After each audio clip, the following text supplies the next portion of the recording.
okay, you don't get to wear the independent label anymore. You are Republican, right-wing, apparatchiks, and Trump hacks. Like, that's what you are. So own it and live with it and deal with it. Krystal Ball of Breaking Points and Crystal Kyle and Friends was a guest on the Vanguard with Gavin and Zach, and they asked her to give her thoughts about the MAGA heel turn that Joe Rogan has made. So we're going to take a look at clips of Krystal Ball on with the guys on the Vanguard. I'm going to share my thoughts on this as well. Let's get into it together.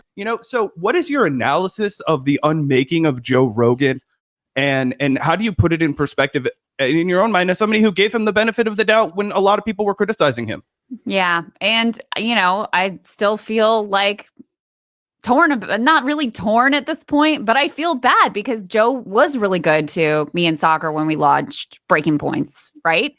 And I do appreciate that. I am grateful for that. But bottom line is, it's a rich guy in a bubble who goes off of like vibes versus any sort of facts or ideology.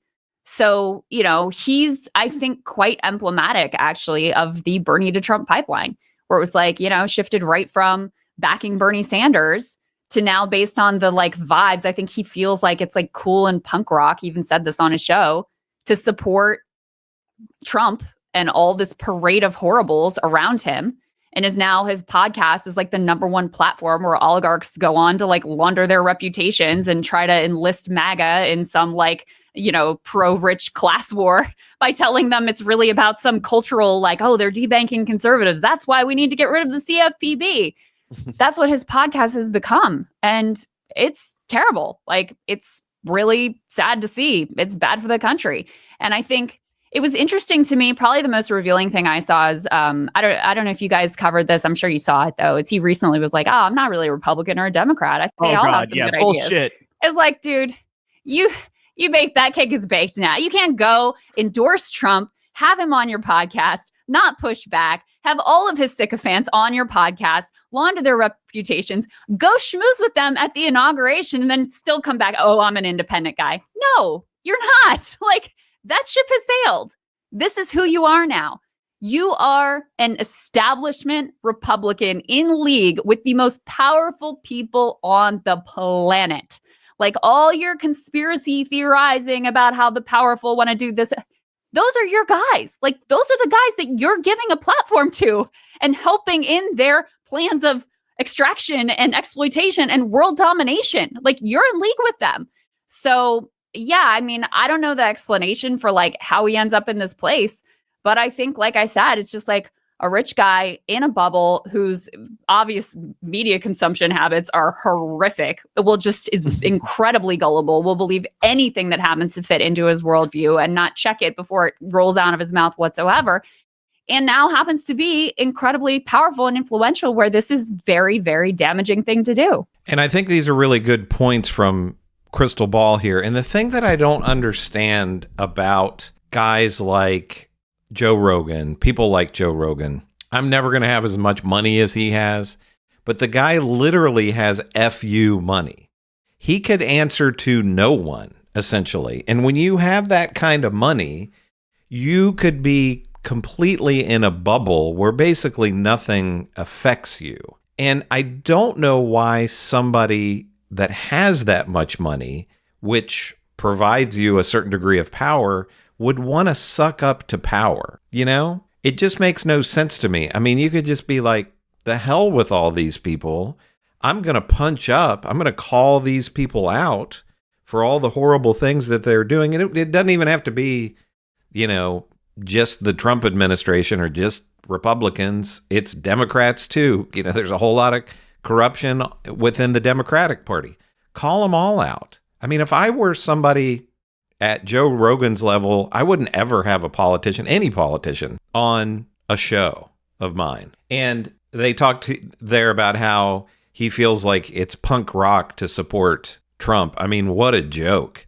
Anybody I know who's actually somebody into punk rock would look at supporting Donald Trump as being a total sellout, which obviously that's what Joe Rogan is. But there's nothing punk rock about Trump or supporting Trump and Trump supporters. I mean, they're the opposite of it. They're cult members.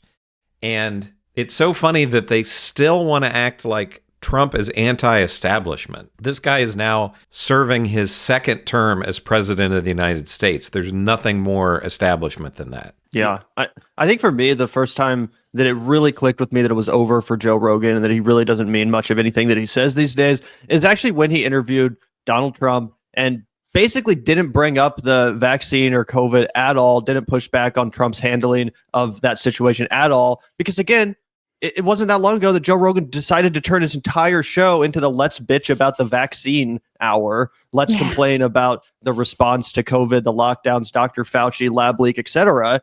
Which again is all valid to talk about. I actually defended his right to do it. I said it was crazy that anyone on the left advocated for his censorship in that moment. I said, hey, this is a dramatic thing that's happening in society. People have the right to talk about it. People have the right to, talk about conspiratorial shit if they want to. Let's not advocate for censorship, right? But I really thought that Joe Rogan took that seriously. I really thought that it was something that kind of broke his brain, that, completely made him change the way he thought about politics. Again, the response to COVID, the lack of freedom, the, lockdowns, the vaccine mandates, et cetera, et cetera. But then he has Donald Trump on his podcast for a 3-hour-long conversation. Donald Trump is the guy who was president when that happened.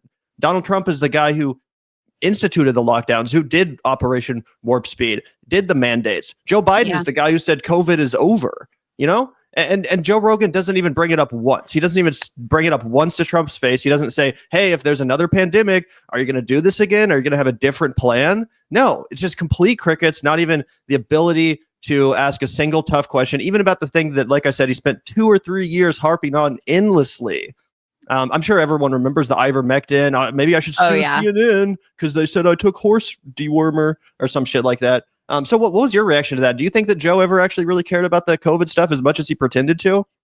My read is a little different. I think he does care about it, but I think the vibes are that that's a Democrat liberal thing and not a right-wing Trump thing. So even though the facts are exactly as you laid out, he didn't feel like that was a thing to challenge Trump on because it's right-wing coded.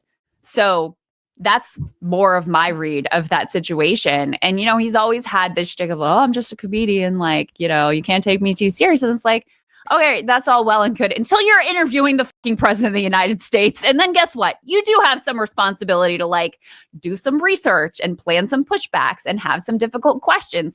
Yes, that is incumbent upon you if you're going to accept that opportunity to interview the, candidate for the president of the United States and the former president of the United States. So I do think he believes it. I just think that he gets captured by what's right-wing coded and what's left-wing coded. And he doesn't associate that with Donald Trump, even though it was literally Donald Trump who thankfully did Operation Warp Speed and developed the vaccines. It is just one thing I've been thinking about is one time when Sagar and I were on, I don't remember all the details of the conversation, but January 6th came up and Sagar said something that felt to him like it was downplaying it. And Joe actually jumped in and corrected Sagar. He's like, that was really terrible. That was bad. That was a bad thing that happened. And, kind of checked Sagar on that.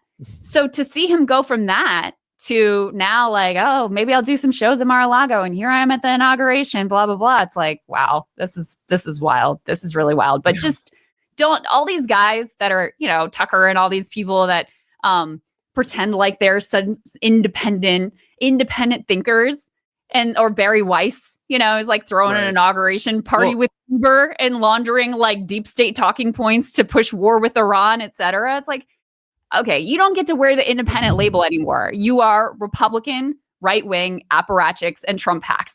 That's what you are. So own it and live with it and deal with it.